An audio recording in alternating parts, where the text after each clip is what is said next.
बर' हारिनि सिनायथि, बर' हारिनि गोग्गानाय आरो बेनि गेजेरजोंनो बर' हारिनि जौगा हारिमु, बर' हारिया जे सोदोमस्रि गोनां मोनसे हारि, जों बे रंजालि बैसागु फोरबोनि गेजेरजों जोङो मा खालामनो हायो, जों सिनायथि होनो हायो। जोंनि गेजेराव गोबाङानो फोथायनाय दङ जे रंजालि बैसागु फोरबोआ धोरोमजों लोब्बा दङ होननानै, नाथाय आं दिनै दुलाराय बर' फरायसा आफादनि सासे मावथि हिसाबै आं बुंगोन जे रंजालि बैसागु फोरबोआ धोरोमजों जेबो लोब्बा गैया। बेयो जाहैबाय बोथोरजों मोनसे लोब्बा गोनां फोरबो। बेसेबां समनिफ्राय बर'फोरा रंजालि बैसागु फोरबोखौ फालिदों जों मिथि मोना। जेब्लासिम बर'आ आसामाव गिबिसिन जों रायजो जादोंमोन, हाग्रा बंग्रा सिमफायनानै, बै समनिफ्रायनो जोंनि आजौ आबैमोना रंजालि बैसागु फोरबोखौ मिथिंगाजों जों गोरोबफानानै, जे बर'फोरा मिथिंगाजों गोरोबफानानै रायजो जायो, मिथिंगाया गोदान महर लानाय लोगो लोगो बर'फोरनि गोसोआवबो, बर'फोरनावबो मोनसे गोदान मिजिं, गोदान थांखिया जोंनाव मा जायो, बेरखाङो।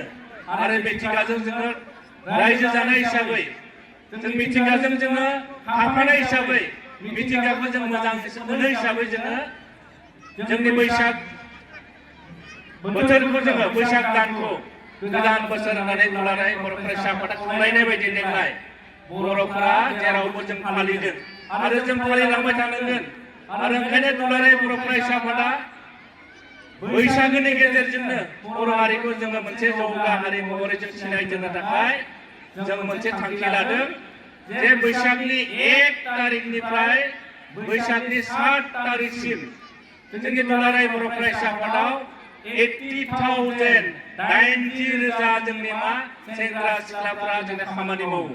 आरो 1 तारिखनिफ्राय 7 तारिखसिम जेसेबां जों रंजालि बैसागुफोरनि हाबाफारि जायो, गासिबो जोंनि सेंग्राफोरा गोथां गामसा गाननानै आरो जोंनि आइजोफोराबो दख'ना गाननानै रंजालि बैसागु फोरबोखौ जोङो गाजा गोमजायै फालिनो थाखाय जोङो खावलायनाय लेखा गासै जोंनि हारिफोरा देग्लाय 2022 मायथाइयाव रंजालि बैसागु फोरबोखौ क'क्राझारनिफ्राय लानानै आपल'ड जुनाय। आरो जों नुदों दिल्ली बड' एस'सिएशन, मुम्बाइ बड' एस'सिएशन, बेंगलुरु बड' एस'सिएशन, चेन्नाइ बड' एस'सिएशन, हायद्राबाद, केरेला, जों जेरावबो बर'फोरखौ जों फालिनाय नुदों। इभेन जोंनि नेपाल हादरावबो रंजालि बैसागु फोरबोखौ देग्लाय रंजा बाजायै जों फालिनायखौ नुदों। जों बेखौनो लुबैयो। आरो मोनसे बाथ्राखौल' खावलायगोन आङो, रंजानांगोन, मोसानांगोन जोङो, नाथाय गेना गोरोन्थिजों नङा।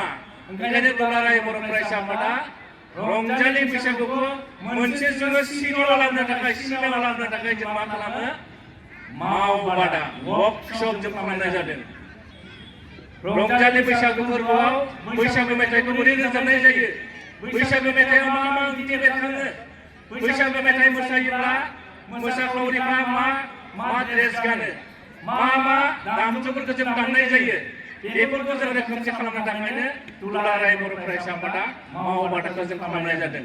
आरो जों नुदों खायफा जायगायाव, आं दिनै बुंनोसै नोंथांमोना गाज्रि मोननाङा, खायफा जायगायाव जों नुदों बैसागु फालिनायनि मुङाव मा खालामो, लामा दथायाव थांनाय मानसिफोरखौ हमथानानै फैसा मागियो।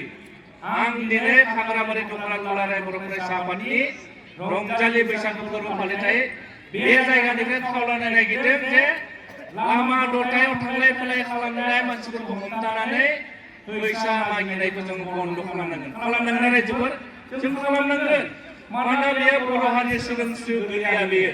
आरो जों नुदों बैसागु मागिनायनि मुङाव बबेबा गामियाव मा खालामो,